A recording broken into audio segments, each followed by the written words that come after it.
I've already done all that. I just gotta do this one more time because I messed up. Welcome back. This is Module 3. And so far you've had 2 modules. And you should have had a full-on transformation. You should be a completely different person now than when we started.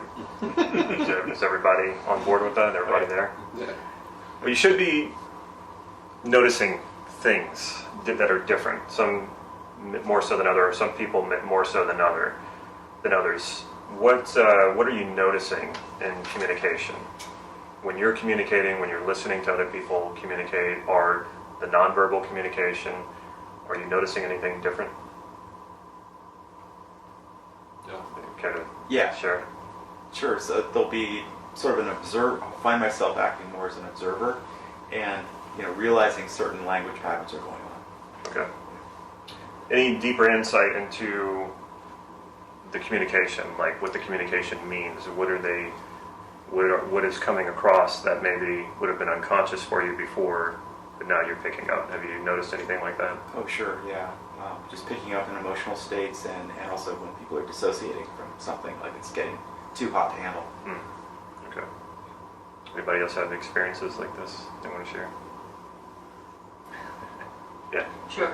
When people use metaphors, like they'll say, "Oh, I can do this on one hand," or on the other hand, it's not just a metaphor. They're actually spatially placing things in different locations to the left or right, and they actually see them like an object or something like that in those spaces. So. Yeah. Or I was talking to my doctor, and he was like, I had high cholesterol, and he was talking about it, and he's like, yeah, sometimes you can just hear this voice nagging at you.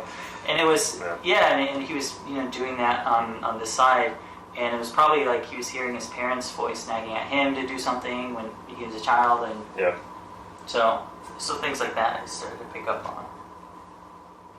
People do that a lot when they talk about their parents. They'll say, well, my dad says, and they'll turn like this and do that, and then my mom says, and they'll do like this and have a lighter voice, and they will do this like back and forth conversation. You'll see that a lot. What we're going to focus on, so the last module, we focused on a lot of information gathering, a lot of getting very detailed, very particular, and in a lot of ways that's pacing. When you're asking people questions or asking yourself questions, you are pacing either that person or yourself by asking for more information. They're having to dig deeper.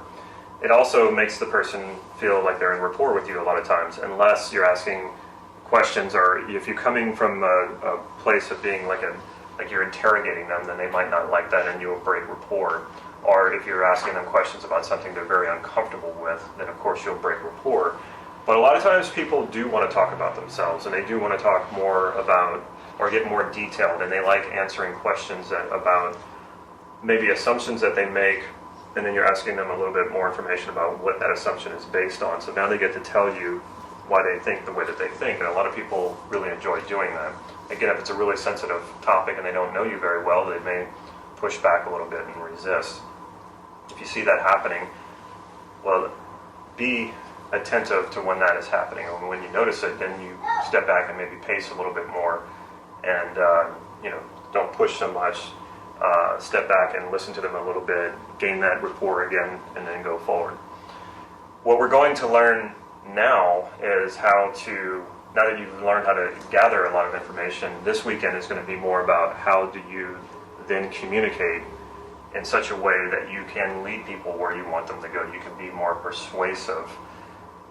So everything that you learned last week, I don't want to say everything, a lot of what you learned last week, we're going to go the opposite direction. We're going to intentionally get vague, and what we call artfully vague. And that's where the Milton model comes in. What we're also going to talk about is congruence and incongruence, and noticing that in other people, noticing that in yourself, and also the power of nonverbal communication. And when you're incongruent, if you were watching me give this talk, and my body gestures or my hand gestures were very asymmetrical, consciously you might not recognize that. Consciously you might not notice it. But unconsciously you're probably thinking that there's something not right. He doesn't really believe what he's talking about. And you're in the presence of people sometimes when they're talking about something, and you just get a sense they don't believe what they're saying, or they're just not being real. They're posing, or they're presenting something. Maybe they want it to be this way, and it's not really how they actually feel.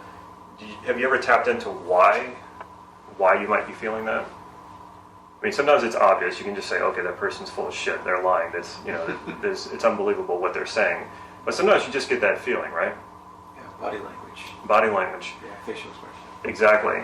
And that is very important. And that's your unconscious. That's the wisdom of your unconscious saying, okay, something isn't adding up here. I'm not quite sure what it is. And a lot of times we just assign it to an intuition. I just have an intuition. I don't trust this person. A lot of times what that is incongruence. A lot of times what that is their nonverbal communication is not syncing or aligning with their verbal communication. Verbal communication is very conscious. I'm thinking about the words I'm going to say, and then I'm saying them. The nonverbal is more your hand gestures, your body posture, and how well that aligns with what you're saying. So if I'm really congruent, and my words and my body posture and gestures are lining up, that becomes a very powerful way to communicate. And if you think of all the great speakers of our time and the great leaders of our time who were very good orators, they do exactly that. And I recommend watching people like Martin Luther King or Nelson Mandela, John F. Kennedy. When they're talking, their gestures, their nonverbal communication lines up with their words so well, and that's what makes them so powerful. And you're going to learn that this weekend. You're going to learn to be conscious of that. You're going to learn to be aware of that. And in order to do that, we're going to intentionally be incongruent. We're going to do exercises where we're going to say one thing, but we're going to demonstrate body postures that do the opposite. It's going to feel really strange. It's going to be really weird for a while, but it will bring your attention to when you're doing that and when other people are doing that. So instead of just saying to yourself, I don't trust that person, there's something about them that makes me uneasy, it's just an instinct, you're going to know exactly why you're having that feeling. You're going to look at that person, you're going to say, okay, I get it. The body posture is not matching up with the words. There's something not right about that person. You're also going to realize that in yourself. And it doesn't mean that you're being deceitful or that you're lying. We're conditioned a certain way. We've got programming and patterns that that have been conditioned into us since we were children. And sometimes we're following that pattern, but deep down inside, that's not what we're feeling inside. And so your unconscious has to reconcile that somehow with your conscious mind. And that will come out in various ways, and one of the ways that it does is it's an obvious incongruence in your body posture and then with what you're saying.